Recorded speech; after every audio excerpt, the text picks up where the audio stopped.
Back to Divyashruti YouTube channel. So నా channel కనుక మీరు ఫస్ట్ టైం చూస్తున్నట్లయితే తప్పకుండా సబ్స్క్రైబ్ చేసుకోండి. ఈ రోజు మరొక ఇన్ఫర్మేటివ్ వీడియోతో మీ ముందుకు వచ్చేసానండి.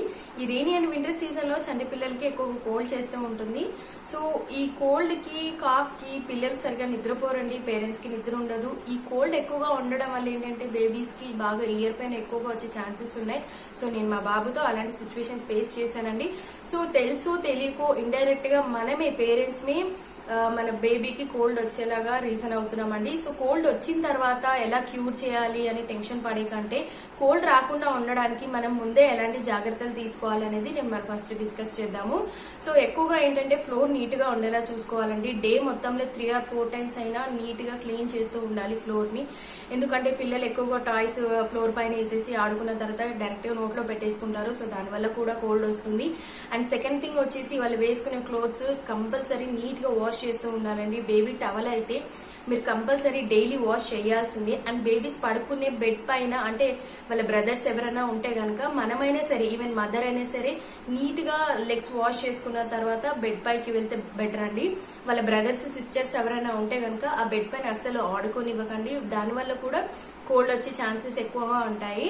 అండ్ మెయిన్ ఇంపార్టెంట్ థింగ్ ఏంటంటే చిన్నపిల్లలు అనేసరికి ఎవరికైనా ముద్దొస్తారండి. అలా అని మనం డైరెక్ట్ గా వాళ్ళ ఫేస్ పైన గానీ వాళ్ళ ఫోర్ హెడ్ పైన వాళ్ళకి అంటే చెంపల పైన గానీ ఎక్కడ కిస్ చేయకూడదు.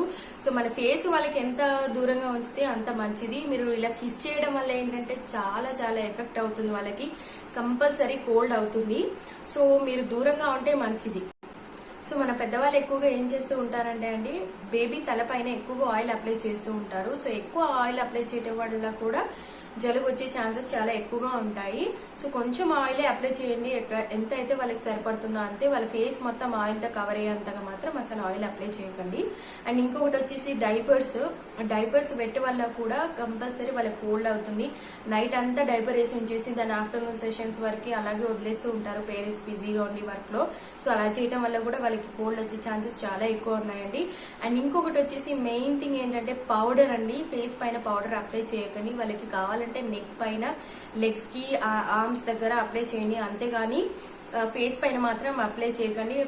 కంపల్సరీ పౌడర్ వల్ల కూడా వాళ్ళకి జలుబు చేసే ఛాన్సెస్ చాలా ఎక్కువగా ఉంటాయి. అంటే మనకి డస్ట్ కి ఒకటేసారి ఎక్స్పోజ్ అయితే ఎలా కోల్డ్ అవుతుందో సో పిల్లలకి కూడా పౌడర్ అప్లై చేయడం వల్ల కంపల్సరీ వాళ్ళకి కోల్డ్ అవుతుందండి.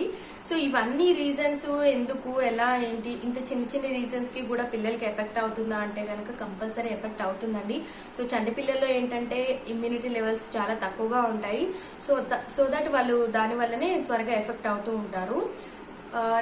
అంటే వీళ్ళ బ్రదర్స్ సిస్టర్స్ ఎవరైనా ఉంటే గనక 1 year 3 years బేబీస్ ఎవరైనా ఉంటే గనక వాళ్ళకి కాఫ్ ఎక్కువగా వస్తూ ఉంటుంది. వాళ్ళు జంక్ ఫుడ్ ఎక్కువగా తీసుకోవటం వల్ల కాఫ్ ఎక్కువగా వస్తుంది. సో కాఫ్ ని కంట్రోల్ చేయాలంటే గనక ఎక్కువగా హాట్ వాటర్ ఇస్తూ ఉండండి. గోరువెచ్చని నీళ్ళతో మార్నింగ్ అండ్ నైట్ టైంలో ఇచ్చేస్తే గనక తాగడానికి వాళ్ళకి రిలీఫ్ వస్తుంది. సో చాలా మంది ఏం చేస్తూ ఉంటారంటే కోల్డ్ అండ్ కాఫ్ వచ్చిన తర్వాత ఇమీడియట్ గా హాస్పిటల్స్ కి వెళ్ళిపోయి ఆ మెడిసిన్ తెచ్చి పిల్లలకి ఇచ్చేస్తూ ఉంటారండి. అలా ఇవ్వటం కూడా హెల్త్ కి చాలా మంచిది కాదు.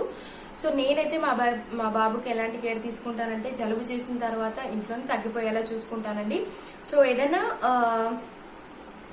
కోకోనట్ ఆయిల్ తీసుకోండి, పారాషూట్ ఆయిల్ అయినా పర్వాలేదు, పారాషూట్ ఆయిల్ తీసుకోండి. సో తమలపాకు మీకు ఐడియా ఉంటుంది కదా, తమలపాకు తీసుకోండి. అండ్ ఇంకొకటి వచ్చేసి మెయిన్ థింగ్ కర్పూరం తీసుకోండి. కర్పూరం మీకు ఐడియా ఉంటుంది. కర్పూరం ఇలాంటి చిన్నవి ఉంటే కనుక తీసేసుకోండి. ఒక చిన్న బౌల్లో ఒక 1/2 spoon ఆయిల్ వేసి దాని తర్వాత ఆయిల్ కొంచెం వేడైన తర్వాత స్మెల్ వస్తుంది మనకి. ఆ కోకోనట్ స్మెల్ వస్తున్నప్పుడు ఈ కర్పూరం ఉంది కదా, కర్పూరాన్ని పౌడర్ చేసేసి అందులో డైల్యూట్ చేసేయండి. అది కొంచెం మెల్ట్ అయిపోగానే ఇమ్మీడియట్ గా తీసేయండి. మంట అయితే చాలా తక్కువ పెట్టాలి. ఆ తర్వాత ఆ చల్లారైపోయిన తర్వాత ఆయిల్ తీసుకొచ్చి లీఫ్ పైన ఇలా అప్లై చేయాలండి. ఇది లీఫ్ కి ఫ్రంట్ సైడ్, ఇది బ్యాక్ అన్నమాట. మీరు ఓన్లీ ఫ్రంట్ సైడ్ లో మాత్రమే అప్లై చేయండి.